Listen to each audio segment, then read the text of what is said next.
I have in my possession over 20 something photos, I think 27 to be exact. We're going to be taking these photographs, matching them up with their location in the park. These are all from either 1969 to 1971.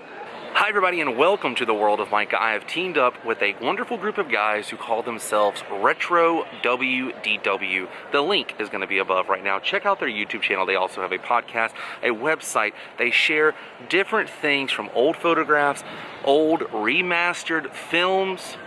They do a lot of really cool things. I've become friends with them over the past couple of years with doing YouTube because we share a common interest for all things retro WDW. Today on the World of Micah, we are going to be traveling to the Magic Kingdom where I'm going to be taking the photographs that I got from Retro WDW from a couple of their remastered films.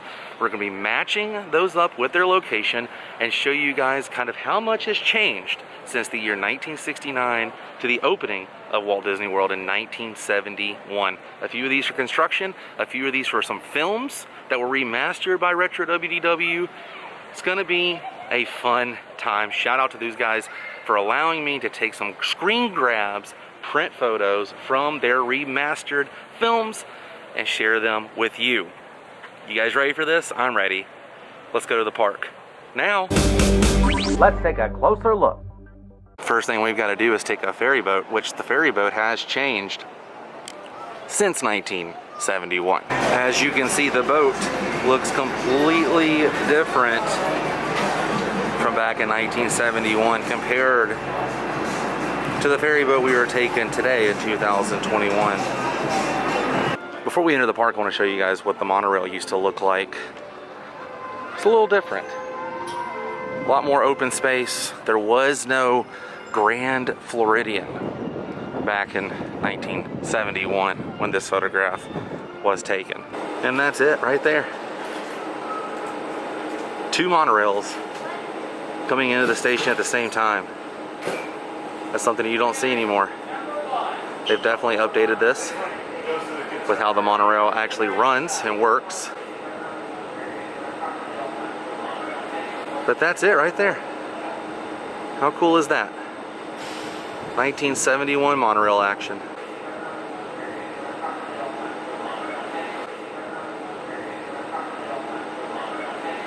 And there we go. The train station of 1971. Opening year. This place was brand new. Brand spanking new. And everybody wanted to see what the Walt Disney World was all about. Not a whole lot has changed with this area. The only thing really, they've been getting ready for the 50th anniversary, which means a total refurb of the train station, and that's what we have today. It's a facade right now, a little scrim action, but they're gonna get it ready for the 50th. But nonetheless, it's cool to match that up and get it back to 1971. It was one man's dream to see a Walt Disney World, a Florida project, come into fruition. And although he did not ever get to see this place open, his brother Roy made sure that dream came to life. And right here, where Roy is sitting next to Minnie now on a bench, is where he stood in October of 1971 and gave a opening day dedication speech about how Walt Disney World was officially open. Pretty amazing. This is where the photograph you're seeing was taken. He stood right here almost 50 years ago. And just think, a few short months before the opening day speech, this is what this place looked like. You can see the construction workers carrying some of the beams to Cinderella Castle. The dream happened. And look at this, they're getting it all ready for 50 years of magic. Is that not a beautiful sight? The one thing I'm always obsessed with is like the first parade. What was the very first Walt Disney World parade like? Well, thanks to my handy dandy photographs, we can see Mickey was on a almost like a horse-pulled buggy with wheels, and there was a big bass drum with the classic Walt Disney World Vacation Kingdom of the World logo. You had the contemporary Seven Seas and Cinderella Castle on there. And then you can see behind Mickey is Minnie, Goofy, there's Dumbo, I can see the White Rabbit, even the Walrus is in there, and Pluto. Everyone is gathered on the curb celebrating the opening of Walt Disney World, the very first parade. Now this is what it's currently like with parades here at Walt Disney World. They are cavalcades that come through all throughout the day. It's pretty awesome. I'm excited to see what will change with the 50th anniversary. Right here you can see some things never change. The horse carriage coming down Main Street. The only way you can kind of tell this is an old photo is the trees are still there in the hub area. I don't think there was a partner statue back in those days. And also, look at everyone's clothes. Very, very 70s. Here we are, 2021. Still continuing those Disney traditions. And throughout the day, they would have a small parade with the soldiers, as you can see here, right in front of the Hall of Presidents. That's pretty cool. They would pick a lucky boy and a lucky girl every day to receive a copy of the Declaration of Independence. And they would do almost like a fife and drum type parade right in front of the Hall of Presidents. That happened right here. What's cool is that light is still here after all these years. I'll show you guys just a little closer what I'm talking about. These guys would march all around with a lucky boy and girl in the front. They would give them a hat and have them participate in the daily parade they had over here. It's a little bit more of a gathering, I guess you could say, than a parade. Still love that light has not changed. And this is back when they had the old Mike Fink keelboats. This is the Gully Wumper you're looking at straight ahead. Tom Sawyer's Island was not completed. And next to it you can see the Liberty Bell. Well, the front of the Liberty Bell. And this is what it currently looks like now. No more Mike Fink keelboats, but the Liberty Bell's still here. As you can see, the Liberty Bell was coming around the bend. The station for the Mike Fink keelboats was still there. The Haunted Mansion was a little bit more visible. And Memento Mori had a completely different paint job. When I removed this photo, there wasn't that building in front of Memento Mori just yet. This is what we're looking at. This tree was a lot smaller. You could see more of the Haunted Mansion. Mike Fink keelboat station was here. And that building to the right of Memento Mori was not there. Memento Mori was white. The whole building was a white and black building. Not as many trees either. Well, they were here, but weren't as big, weren't as full. But that's about where that was taken. Right there.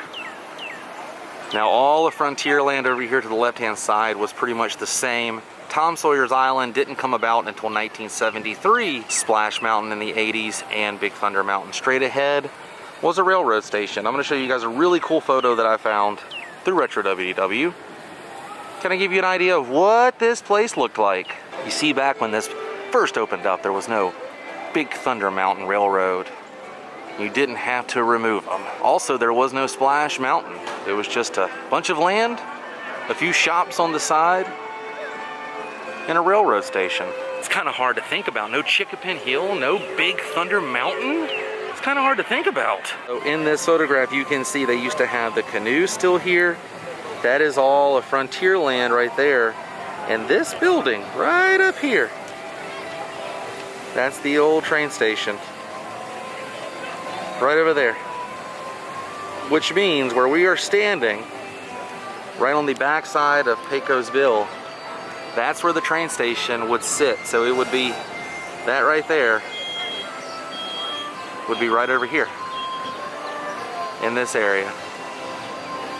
So more or less, this would have been the entrance right here next to the Golden Oak Outpost.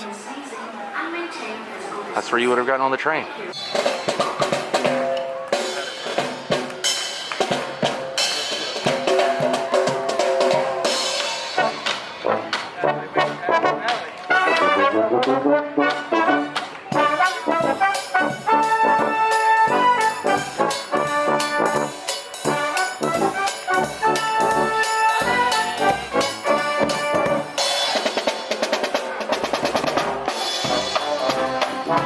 Let's head into Adventureland and find a couple of photos from this area.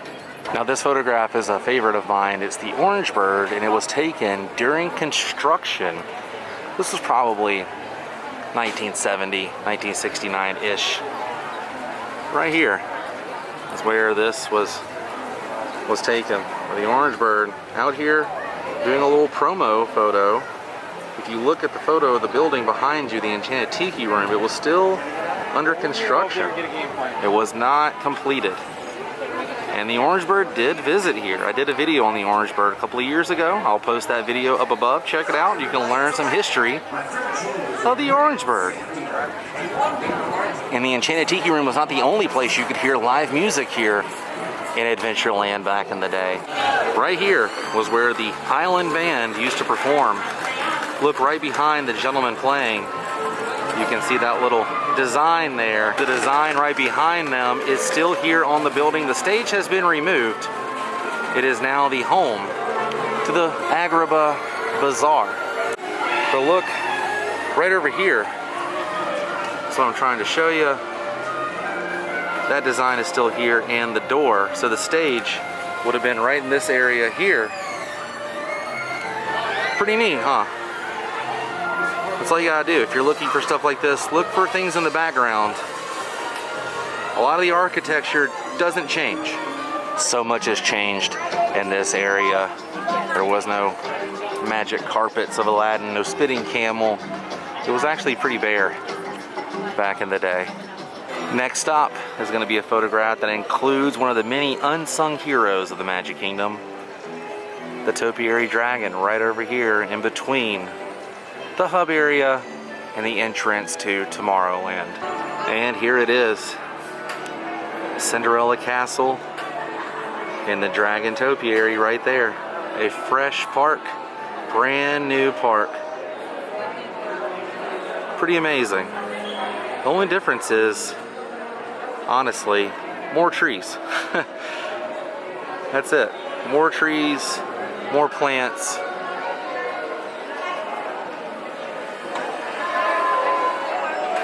I love it. How amazing. I hope they never get rid of that Dragon Topiary. It's one of my favorites. Now this area has seen quite a bit of a refurbishment.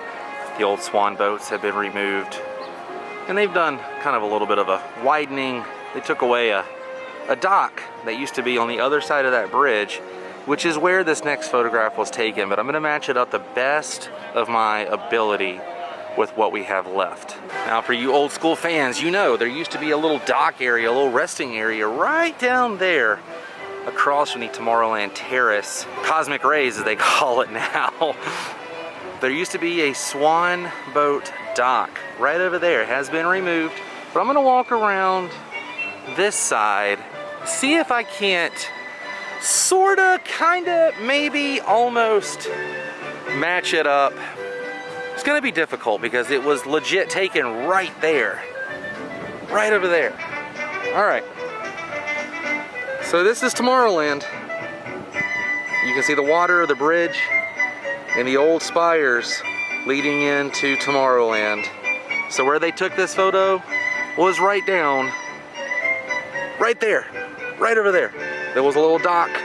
It has been removed, but that's where this photo was taken. That's what it looked like back in the day. So the dock area was right down there. That's where they stood, and that's where they got the photo of the spires that used to be right here, and that was the bridge in the photograph. Told you, a lot of stuff has been updated over here. And if you haven't guessed, our next location is Tomorrowland. Right here was the entrance to Eastern's If You Had Wings. Now it is Star Command headquarters, home to Buzz Lightyear Space Ranger Spin.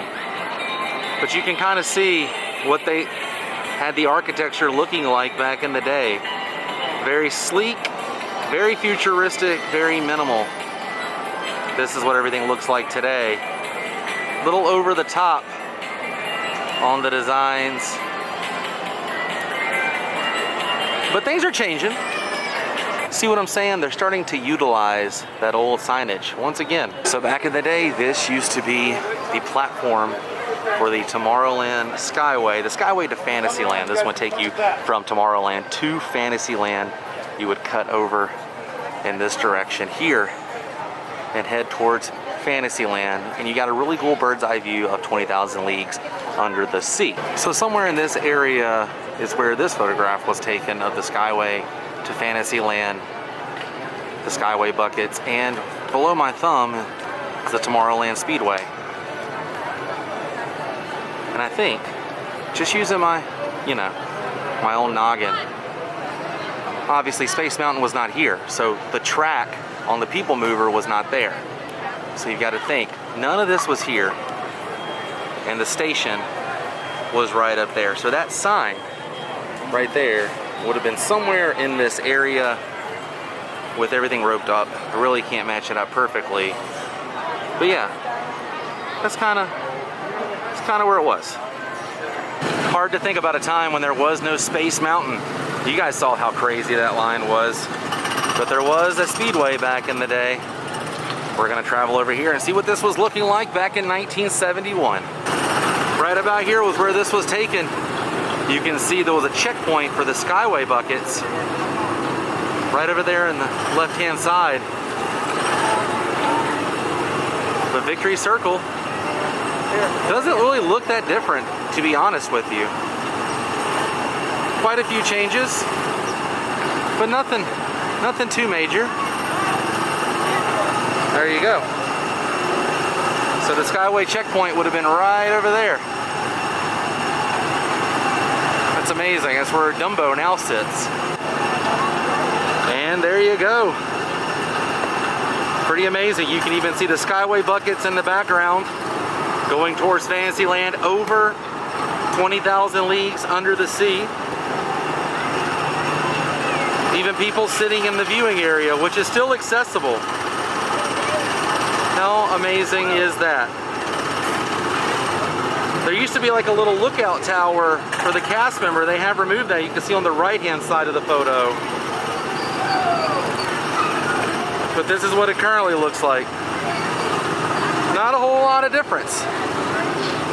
Our last stop here in Tomorrowland is going to be inside Cosmic Ray Starlight Cafe.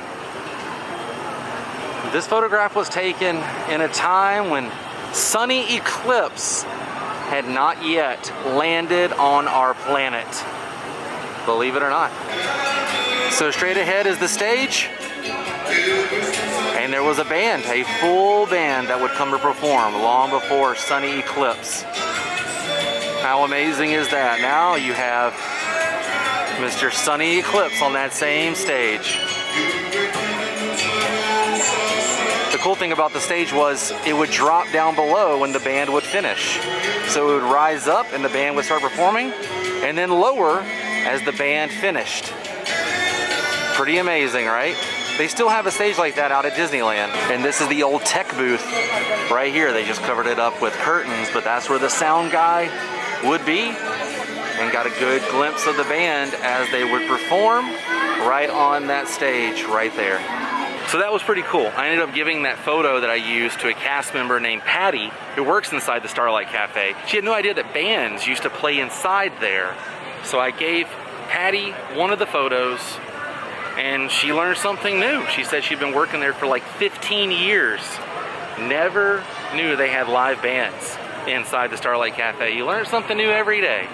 So Patty has that photo, but I have a surprise at the end of the video for the rest of these photos. Stay tuned. The Nautilus here, you can see the Skyway buckets up in the air.